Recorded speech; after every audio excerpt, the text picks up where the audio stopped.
ఉదయగిరి నియోజకవర్గానికి చెందిన పగడాల రవి దేశ రక్షణలో భాగంగా బాధ్యతలు నిర్వహిస్తూ సెలవులపై తన కుటుంబంతో కలిసేందుకు వస్తున్నటువంటి ఆర్మీ జవాన్ అదృశ్యంపై వెంటనే విచారణ చేపట్టాలని సోము అనిల్ కుమార్ రెడ్డి డిమాండ్ చేశారు.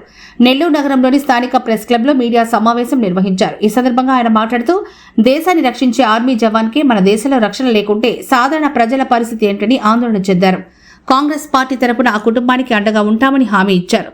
ఈ సందర్భంగా ఆయన మీడియాతో మాట్లాడుతూ ముందుగా మీడియా మిత్రులకి ఈరోజు మన ఉదయగిరి నియోజకవర్గంలో ఒక సమస్య గురించి, ఇది సమస్య అనుకోవాలా లేకపోతే ఇంకా వేరే అనుకోవాలా తెలియదు, కానీ ఒక బాధాకరమైనటువంటి విషయం గురించి ఈరోజు మీతో చర్చించడం కోసం ఈరోజు మనం ప్రెస్ మీట్ పెట్టుకోవడం జరిగింది. అయితే ఉదయగిరి నియోజకవర్గంలో ఈ తోటల చెరువుపల్లి అని చెప్పేసి ఒక గ్రామం ఉంది మన నియోజకవర్గంలో. ఈ గ్రామం నుంచి తరతరాల నుంచి వీళ్ళు భారతదేశం పట్ల ఉన్నటువంటి ఒక అపారమైనటువంటి గౌరవం, దేశభక్తితో వీళ్ళ తండ్రి గారి దగ్గర నుంచి కూడా వీళ్ళు ఆర్మీలో పనిచేస్తారు. ఈ ఆర్మీలో పనిచేసిన తర్వాత వాళ్ళ నాన్నగారి తర్వాత వాళ్ళ కొడుకుకి కూడా, వాళ్ళ అబ్బాయికి కూడా, పగడాల రవి అనేటువంటి ఈయనకి ఆర్మీలో జాబ్ రావడం జరిగింది. ఈ ఆర్మీలో జాబ్ వచ్చిన తర్వాత ఈయన చాలా కాలం పాటు ఆర్మీలో దాదాపు 10-15 సంవత్సరాల పైబడి జాబ్ చేస్తున్నాడు. అయితే పోయిన నెల ఈయనకి జమ్మూ కాశ్మీర్కి ట్రాన్స్ఫర్ వచ్చింది. ఈ సందర్భంలో ఇంకో నెల రోజులు ఒక లీవ్ లాంటిది దొరకడంతో ఈయన పోయిన నెల అంటే జూలై 19న సాయంత్రం 4 గంటలకి ఆయన ఉన్న ప్రాంతం నుంచి ఊరికి బయలుదేరడం కోసం ట్రైన్ ఎక్కడం జరిగింది. ఈ ట్రైన్ ఎక్కిన తర్వాత ఇక ఈయన 20వ తేదీ ఉదయం లేదా 19వ తేదీ సాయంత్రం చివరిగా వాళ్ళ ఇంట్లో వాళ్ళతో మాట్లాడాడు. 20వ తేదీ ఉదయం 6 గంటలకి ఈయన ఒక రైల్వే స్టేషన్ దిగి ఎక్కినట్టు మాత్రమే వాళ్ళ దగ్గర ఎవిడెన్స్ ఉంది. ఈ 19వ తేదీ సాయంత్రం మాట్లాడిన తర్వాత 20, 21, 22 3 రోజుల పాటు వాళ్ళ కుటుంబ సభ్యులతో ఫోన్ రింగ్ అవుతూ ఉండి అది లిఫ్ట్ చేయకపోవడంతో వీళ్ళు భయపడి 22వ తేదీ మేము 3 రోజుల నుంచి ఫోన్ చేస్తున్నామండి, మా హస్బెండ్ లిఫ్ట్ చేయట్లేదని ఆ యొక్క కన్సర్న్ పోలీస్ స్టేషన్లో వీళ్ళు కంప్లైంట్ ఇవ్వడం జరిగింది. ఇది 24వ తేదీ ఎఫ్ఐఆర్గా మారిన తర్వాత వాళ్ళు విచారణ మొదలుపెట్టారు. అయితే ఇప్పటికీ దాదాపుగా నెల రోజుల పైన దాదాపు 30 రోజులు గడిచిపోయింది, కానీ ఈయన ఆచూకీ దొరకలేదు. అయితే దీంట్లో చాలా పలు రకాలైనటువంటి అనుమానాలు వ్యక్తం చేస్తారు, అభిప్రాయపడతారు. ఎందుకంటే ఈయన మిస్సింగ్ అనేది విషయం మన ఒక కామన్ మ్యాన్ మిస్సింగ్ అనేది కొంచెం పక్కన పెడితే, ఇవాళ భారతదేశంలో భారత సైన్యంలో ఉన్నటువంటి భారతదేశాన్ని రక్షించేటువంటి ఒక సోల్జర్కి కూడా సెక్యూరిటీ లేదా ఈ దేశంలో అని ప్రజలందరూ కూడా, కామన్ మ్యాన్ కూడా ఆలోచనలో పడ్డారు. ఎందుకంటే ఇంకో చిన్న ఉదాహరణ అండి, ఇవాళ మన ఊర్లో ఉన్నటువంటి ఒక పోలీస్ స్టేషన్ మనమందరం కామన్ మ్యాన్, మనందరం కూడా ఉన్నటువంటి ఈ యొక్క పరిధిలో ఒక రోజు 2 రోజుల పోలీస్ స్టేషన్ కానీ పని చేయకపోతే కామన్ మ్యాన్కి కూడా రక్షణ లేనటువంటి పరిస్థితి, భయపడిపోతాం మనం అందరం కూడా. అలాంటిది దేశాన్ని రక్షించేటువంటి ఒక సైనికుడు ఇవాళ కనిపించగా దాదాపు 35 రోజులు అయిపోయిందంటే దీనికి ఎవరు బాధ్యత వహించాలి, ఎవరు వహిస్తారు, అసలు భారతదేశం ఎటువైపు పోతుంది? ఈ భారతదేశం యొక్క గడిచినటువంటి దాదాపు 10 ఏళ్ల పైబడి 15 ఏళ్ళు గడుస్తున్నా కూడా మోడీ గారు చెప్తున్నటువంటి ఈ బీజేపీ ప్రభుత్వం ఎటుపోతుంది, రాష్ట్ర ప్రభుత్వాలు ఏం చేస్తాయి?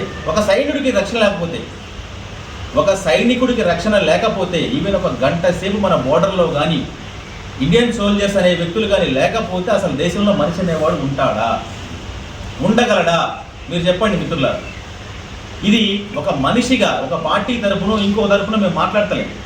ఒక మనిషిగా రిలీజ్ అయ్యి ఈరోజు ఇంత దూరం వచ్చి వాళ్ళ ఊరు వెళ్ళి వాళ్ళందరినీ పరామర్శించి జరిగిన విషయాలన్నింటినీ కూడా తెలుసుకొని ఈరోజు మీ అందరినీ పిలిచి ఈ విషయం ఎందుకు చెప్తున్నామంటే, ఒక కామన్ మ్యాన్కి పక్కన పెట్టండి, ఒక ఇండియన్ సోల్జర్ భారత సైనికుడు మిస్ అయిపోయాడు 40 రోజులు అయిందంటే దీని కనీసం ఆ పేరెంట్స్ లేకపోతే ఆయన భార్య, ఆయన పిల్లలు, వాళ్ళ పిల్లలు ఈరోజు దాదాపు 4 రోజులు స్కూల్కి పోకపోతే వాళ్ళ నాన్నమ్మ చెప్తుంది ఈరోజు స్కూల్కి వెళ్ళండి అంటే మా నాన్న ఎక్కడ, ఎప్పుడు వస్తాడు, స్కూల్కి పోతే మీ నాన్న కిడ్నాప్ చేశారా, మీ నాన్న చంపేశారా అని అడుగుతున్నారు, మాకు భయం వేస్తుంది, స్కూల్కి పోవని వాళ్ళు ఏడుస్తూ చెప్తుంటే వాస్తవంగా మనసు కదిలింది. ఎందుకు ఈరోజు ఇది డిస్కస్ చేసుకుంటున్నామంటే, ఇవాళ ఈ యొక్క బీజేపీ ప్రభుత్వం ఎంత దారుణంగా మారింది అంటే ఒక నిమిషం చెప్తా. మొన్న న్యూస్ పేపర్ లీక్, దీంట్లో కష్టపడి మా రాహుల్ గాంధీ గారు ఏదో గొడవపడితే ఆ సెంట్రల్ మినిస్టర్ రాజీనామా చేశారు. మరి ఇప్పుడు జవాన్లకి రక్షణ లేకపోతే ఎవరు? హోమ్ మినిస్టర్ రాజీనామా చేస్తారా?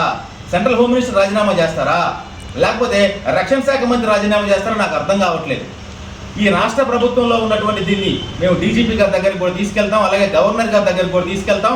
ఆ కుటుంబానికే కాదు, ఒక భారత సైనికుడు వాళ్ళ కుటుంబానికి చేరే వరకు ఏం జరిగింది తెలిసే వరకు కూడా ఒక కామన్ మ్యాన్గా మనందరం కూడా దీని గురించి కానీ మనం ప్రయత్నం చేసి కనుక్కోకపోతే భారత పౌరుడిగా మనం పుట్టి వేస్ట్ అండి నా ఉద్దేశం. కాబట్టి మీడియా మిత్రులు మీరందరూ కూడా ఈ విషయాన్ని ప్రతి ఒక్క అంశంలో కూడా గట్టిగా మీరు కూడా ఆలోచించి మాకు సపోర్ట్ చేయడమే కాకుండా ఆ కుటుంబానికి వాళ్ళందరికీ కూడా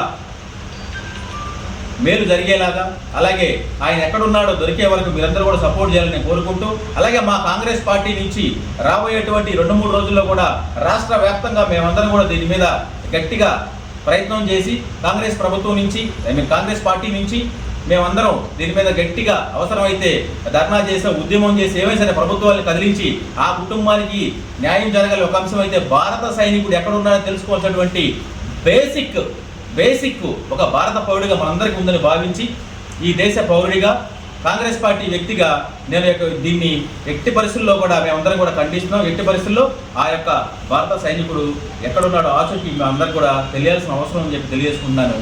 జై హింద్, జై కాంగ్రెస్. ఈరోజు మన ఉదయగిరి నియోజకవర్గంలో ఒక ఇష్యూ ఉంది, దాని గురించి మీ అందరితో డిస్కస్ చేద్దామని చెప్పేసి ఈ ప్రెస్ మీట్ పెట్టడం జరిగింది. అయితే ముఖ్యంగా పగడాల రవి అనేటువంటి ఒక ఆర్మీ జవాన్, ఈయన మణిపూర్లో ఈయన ఆల్రెడీ జాబ్ చేస్తాడు. ఈయనకి ట్రాన్స్ఫర్ నిమిత్తం జమ్మూ కాశ్మీర్ ట్రాన్స్ఫర్ రావడం జరిగింది. అయితే ఈ జమ్మూ కాశ్మీర్ ట్రాన్స్ఫర్ వచ్చిన తర్వాత ఈయనకు ఒక 1 month లీవ్ లాగా దొరకడంతో ఫ్యామిలీని కలిసేసి ఈయన కొత్త జాబ్ జాయిన్ అవ్వడం కోసం బయలుదేరాడు. ఆల్మోస్ట్ ఈయన ఒరిస్సా వరకు ఈయన